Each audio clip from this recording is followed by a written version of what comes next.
વિદ્યાર્થી મિત્રો, હવે અહીંયા ધોરણ 4 વિષય અંગ્રેજી તેમાં unit 1 gets up and dance એમાં આપણે એક્સરસાઇઝ નંબર 1 અગાઉ જોઈ.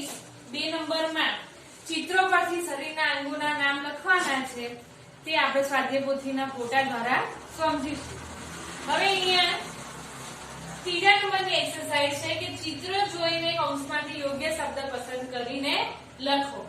તેમાં અહીંયા ચિત્રો આપેલા છે, શરીરના અંગોના ચિત્રો અહીંયા આપેલા છે અને અહીંયા દર્શાવવામાં આવ્યું છે. એના પરથી આપણે લખવાનું કે આ કયું અંગ છે, કે આના આ અંગ વડે કઈ ક્રિયાઓ થાય તે અહીંયા સમજાવવામાં આવેલું છે. જેવા પહેલું ચિત્ર છે આંખો, બરાબર? આંખોનું ચિત્ર અહીંયા આપેલું છે. મેં અહીંયા ચિત્ર દોર્યું નથી, ફક્ત ચિત્રનું નામ લખેલું છે અને કીધેલું છે કે આઈ સી વિથ માય ખાલી જગ્યા અને ઓપ્શનમાં આપ્યું છે નોઝ અને આઈઝ. આમાં કહેવા માંગે છે કે હું મારી ખાલી જગ્યા વડે જોઈ શકું છું. તો N O S E nose એટલે નાક થાય અને E Y E S eyes એટલે આંખો થાય. તો જોવાનું કામ કોણ કરે બાળકો? તો જોવાનું કામ આંખો કરે. એટલે અહીંયા આવે આઈઝ, બરાબર? I see with my eyes એટલે એનો મતલબ થાય હું મારી એટલે મારી આંખો વડે જોઉં છું. See નો મતલબ થાય જોવું, જે અગાઉ આપણે ક્રિયા એક્શન વર્ડમાં જોયું. ત્યારબાદનું છે ચિત્ર, એમાં અહીંયા નાકનું ચિત્ર આપેલું છે અને કીધું છે કે I smell with my ખાલી જગ્યા. ઓપ્શનમાં આપ્યું છે nose અને eyes, બરાબર? I smell એટલે હું સૂંઘું છું. કોના વડે સૂંઘવાનું કામ કરવામાં આવે? કે nose વડે કે eyes વડે? તો nose એટલે નાક વડે સૂંઘવાનું કામ થાય. એટલે આનો મતલબ થાય હું મારા નાક વડે સૂંઘું છું, બરાબર? ત્યારબાદનું છે કે તાળી પાડવી, બરાબર? બે હાથનું ચિત્ર તાળી પાડતું અહીંયા આપેલું છે, જે સ્વાધ્યાય પોથીમાં તમે જોઈ શકો છો. અને અહીંયા લખેલું છે કે I clap with my ખાલી જગ્યા. તો ઓપ્શન આપ્યું છે HNDS hands અને LEGS leg, બરાબર? આનો મતલબ થાય હું ખાલી જગ્યા વડે તાળી પાડું છું. clap CLAP clap એટલે તાળી પાડવી. હવે હાથ વડે તાળી પડાય કે પગ વડે તાળી પડાય? તો બધાને ખબર છે કે આપણે હાથ વડે તાળી પાડીએ છીએ. એટલે અહીંયા જવાબમાં આવે hands. એટલે આનો મતલબ થાય હું મારા હાથ વડે તાળી પાડું છું. ત્યારબાદનું ઓપ્શન ચોથો પોઈન્ટ છે કે અહીંયા પગનું ચિહ્ન આપેલું છે અને એ લખેલું છે કે I walk with my ખાલી જગ્યા, બરાબર? વોક એટલે ચાલવું. તો ચાલવાનું કામ કોણ કરે બાળકો? તો ચાલવાનું કામ પગ કરે અને પગનો સ્પેલિંગ શું થાય? તો LEGS leg, બરાબર? એટલે આનો મતલબ થાય હું મારા પગ વડે ચાલું છું. ત્યારબાદનું છે કે અહીંયા કાનનું ચિત્ર આપેલું છે અને કીધેલું છે કે I hear with my ખાલી જગ્યા, બરાબર? આપણે અહીંયા ચિત્ર જોઈને ઓપ્શન સિલેક્ટ કરવાનું છે, પણ હું તમને સમજૂતી આપું છું જેથી કરીને તમને ચિત્ર ના આપ્યું હોય તો પણ તમને એ જવાબ લખવાની ખબર પડે, બરાબર? I hear with my ખાલી જગ્યા. તો અહીંયા ઓપ્શનમાં આપ્યું છે EARS ears અને EYES એટલે આંખો. આનો મતલબ છે કે I hear એટલે સાંભળવું. I hear with my ખાલી જગ્યા, હું મારા ખાલી જગ્યા વડે સાંભળું છું. તો સાંભળવાનું કામ કોણ કરે બાળકો? તો કાન. અને કાનનું સ્પેલિંગ શું થાય? તો EARS ears. એટલે આનો મતલબ થાય હું મારા કાન વડે સાંભળું છું. ત્યારબાદનો પ્રશ્ન છે, અહીંયા મોંનું ચિત્ર આપેલું છે. જે આપણા મોંનું ચિત્ર આપેલું છે અને કીધેલું છે કે I talk with my ખાલી જગ્યા, બરાબર? અને ઓપ્શનમાં MOUTH mouth એટલે મોં અને TEETH teeth એટલે દાંત. અને આનો મતલબ થાય I talk with my એટલે talk એટલે વાતો કરવી. તો વાતો શેનાથી થાય? મોં વડે વાતો થાય, દાંત વડે તો વાતો થાય નહીં. એટલે આનો જવાબ શું આવે? MOUTH mouth, બરાબર? એટલે આનો મતલબ થાય હું મારા વાતો કરું છું. પછી અહીંયા ચિત્ર આપેલું છે દાંતનું અને કીધેલું છે કે આઈ chew with my ખાલી જગ્યા. બરાબર. અને જવાબ ઓપ્શન આપેલું છે TONGUE ટંગ અને TEETH teeth. બરાબર. હવે આનો મતલબ થાય chew એટલે ચાવવું. તો આપણે ચાવવાનું કામ કોણ કરે બાળકો? તો દાંત. તો દાંતનો સ્પેલિંગ થાય TEETH. આનો મતલબ થાય હું મારા દાંત વડે ચાવું છું. ત્યારબાદ અહીંયા આપેલી છે જીભનું ચિહ્ન આપેલું છે. જીભનું ચિત્ર આપેલું છે અને કીધું છે કે આઈ ટેસ્ટ વિથ માય ખાલી જગ્યા. બરાબર. તો ઓપ્શન માં બી TONGUE ટંગ અને TEETH teeth. બરાબર. અને કીધું કે આઈ ટેસ્ટ વિથ માય ખાલી જગ્યા. હું ખાલી જગ્યા વડે સ્વાદ પારખવાનું કામ કરું છું. તો સ્વાદ પારખવાનું કામ કોણ કરે? જીભ. અને જીભનું સ્પેલિંગ શું થાય? TONGUE. બરાબર. એટલે ઓપ્શન માં આવે TONGUE ટંગ એટલે જીભ. એટલે આનો મતલબ થાય હું મારી જીભ વડે સ્વાદ પારખું છું. બાળકો હવે આપણે ચિત્ર ઉપરથી આ રીતે પ્રશ્નોના જવાબ આપવાના છે. આગળની એક્સરસાઇઝ છે જેની સૂચના છે વાક્યો વાંચો અને યોગ્ય ચિત્ર સાથે જોડો. એમાં પહેલું છે કે ફ્લાય અ કાઇટ. બરાબર. ફ્લાય એટલે ચગાવવું, કાઇટ એટલે પતંગ. બરાબર. પતંગ ચગાવતો છોકરો. અહીંયા તમને ચિત્રો આપેલા જ હશે. મેં અહીંયા ચિત્રોના ખાલી નામ દર્શાવ્યા છે. તો ફ્લાય અ કાઇટ એટલે પતંગ ચગાવતો છોકરો.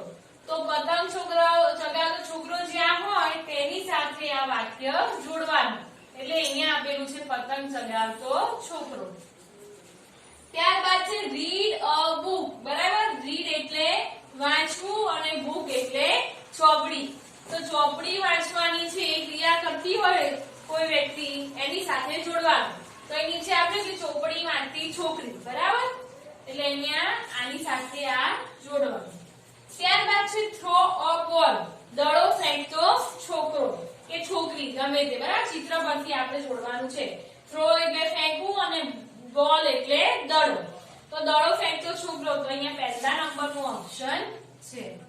ત્યારબાદ છે ટેપ યોર નીઝ. એટલે ટેપ એટલે આમ અહીંયા પછાડું ઘૂંટણ ઉપર. Tap your knees. યોર એટલે તમારા ઘૂંટણને આમ હાથ દો એ રીતે. તો અહીંયા ક્યાં છે? તો ઘૂંટણ ઉપર હાથ દેતી હાથ મૂકતી છોકરી અથવા ઘૂંટણને આમ પછાડવાના કે તાળી પાડવાનું. ટેપ એટલે તાળી પાડવી જેવું થાય. બરાબર. Tap your knees. તો આ પ્રમાણે વાક્ય વાંચવાના અને એને અનુસંધાનમાં જે ચિત્ર હોય તે અહીંયા જોડવાનું છે. હવે આગળનો પ્રશ્ન છે કે ચિત્ર જોઈ પ્રશ્નો વાંચી કૌંસમાંથી યોગ્ય ઉત્તર પસંદ કરી લખો. અહીં તમને ચિત્ર આપેલા છે અને પૂછ્યું કે આ શું છે. બરાબર. તો જે હોય એ જવાબ શોધી કૌંસમાંથી લખવાનું છે. તો પહેલું ચિત્ર છે દડો. બરાબર. અને અહીંયા તમને પૂછ્યું વોટ ઇઝ ઇટ. તે શું છે? તો તે દડો છે. તો દડાને ઇંગ્લિશમાં શું કહેવાય? બોલ. તો અહીંયા આપેલા છે ઓપ્શનમાં કે ઇટ ઇઝ અ બોલ અને ઇટ ઇઝ અ બેટ. તો બેટ તો આવે નહીં કેમ કે અહીંયા દડાનું ચિત્ર આપેલું છે. એટલે અહીંયા શું આવે? તો ઇટ ઇઝ અ બોલ. પછી છે અહીંયા પેનનું ચિત્ર અને તમને પૂછ્યું કે વોટ ઇઝ ઇટ. તો અહીંયા ઓપ્શનમાં ઇટ ઇઝ અ ચોક અને ઇટ ઇઝ અ પેન. તો શેનું ચિત્ર આપેલું છે? તો કે ભાઈ પેનનું. તો જવાબ આવે ઇટ ઇઝ અ પેન. તે રીતે ખુરશીનું ચિત્ર આપેલું છે અને તમને પૂછ્યું કે વોટ ઇઝ ઇટ અને નીચે ઓપ્શન આપ્યું કે ઇટ ઇઝ અ ટેબલ અને ઇટ ઇઝ અ ચેર. તો ખુરશીને ઇંગ્લિશમાં શું કહેવાય? તો કહેવાય ચેર. તો ઓપ્શન આવ્યું આવે કે ઇટ ઇઝ અ ચેર. ત્યારબાદનું અહીંયા ચિત્ર આપેલું છે ટેબલનું અને તમને પૂછ્યું છે કે વોટ ઇઝ ઇટ. તો ઇટ ઇઝ અ ટેબલ અને ઇટ ઇઝ અ ચેર. તો ટેબલને ઇંગ્લિશમાં ટેબલ જ કહેવાય અને એનો જવાબ આવે કે ઇટ ઇઝ અ ટેબલ. ત્યારબાદ અહીંયા બેટનું ચિત્ર આપેલું છે. બરાબર. તો અહીંયા પૂછવામાં આવ્યું વોટ ઇઝ ઇટ. તો ઇટ ઇઝ અ કેટ અથવા ઇટ ઇઝ અ બેટ. બંનેમાંથી એક ઓપ્શન આવે. પણ કે CAT કેટ એટલે તો શું થાય બિલાડી પણ ચિત્ર શેનું આપ્યું છે બેટ નું તો જવાબ શું આવે કે it is a bat તે રીતે અહીંયા ઝાડનું નિશાન આપેલું ઝાડનું ચિત્ર આપેલું છે પૂછ્યું છે કે what is it તો જવાબમાં અહીંયા બે ઓપ્શન આપે કે it is a tree અને it is a door બરાબર ટ્રી એટલે ઝાડ થાય અને ડોર એટલે બારણું થાય તો બંનેમાંથી કયું આવે ઓપ્શન તો કે ભાઈ અહીંયા ઝાડનું ચિત્ર આપેલું ઝાડ વાળું ઓપ્શન આવે એટલે it is a tree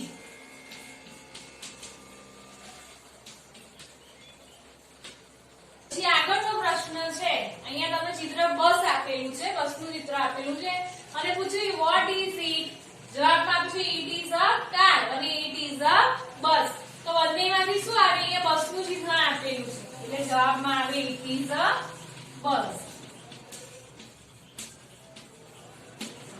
ત્યારબાદ ચિત્ર બિલાડીનું આપ્યું છે અને તમને પૂછ્યું what is it અને અહીંયા કીધું છે it is a cat અને it is a rat હવે બિલાડીને ઇંગ્લિશમાં શું કહેવાય તો કે cat એટલે અહીંયા જવાબમાં આવે it is a cat ત્યારબાદ અહીંયા ડસ્ટરનું ચિહ્ન આપેલું છે અને પૂછ્યું છે what is it તો it is a eraser ને it is a duster તો જવાબમાં શું આવે તો it is a duster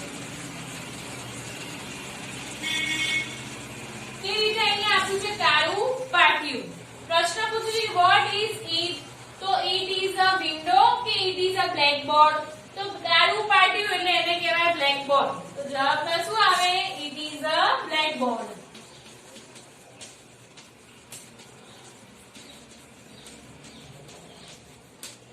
ત્યારબાદ અહીંયા પેન્સિલનું ચિહ્ન આપેલું છે અને તમને કીધું છે કે what is it અને જવાબ આવે it is a pen અને it is a pencil તો આપણને શેનું ચિત્ર આપ્યું છે તો ભાઈ પેન્સિલ નું તો ઓપ્શન આવે it is a pencil એ રીતે એક કૂતરાનું ચિત્ર આપેલું છે અને પૂછ્યું કે what is it તો અહીંયા જવાબમાં આપે કે it is a cat કે it is a dog તો કૂતરાને ઇંગ્લિશમાં શું કહેવાય તો ભાઈ dog તો અહીંયા આવે it is a dog પ્રશ્ન છે અહીંયા ચોપડીનું ચિહ્ન આપેલું છે અને તમને પૂછ્યું છે what is it તો option it is a bag અને it is a book તો ચોપડીને ઇંગ્લિશમાં શું કહેવાય book કહેવાય તો એનો અહીંયા આવે it is a book તે રીતે અહીંયા પંખાનું ચિત્ર આપ્યું છે અને તમને પૂછ્યું છે what is it તો it is a can કે it is a fan તો પંખાને શું કહેવાય fan તો અહીંયા જવાબ આવે it is a fan એ રીતે અહીંયા દફતર સ્કૂલ બેગ બરાબર અને પૂછ્યું છે તમને what is it તો અહીંયા બે ઓપ્શન આપે કે it is a bag અને it is a dog તો સ્કૂલ બેગ ને ઇંગ્લિશમાં શું કહેવાય બેગ કહેવાય અથવા સ્કૂલ બેગ કહેવાય તો અહીંયા જવાબ આવે it is a bag આ પ્રમાણે તમારે ચિત્ર પરથી પ્રશ્નોના જવાબ ઓપ્શન શોધી અને લખવાના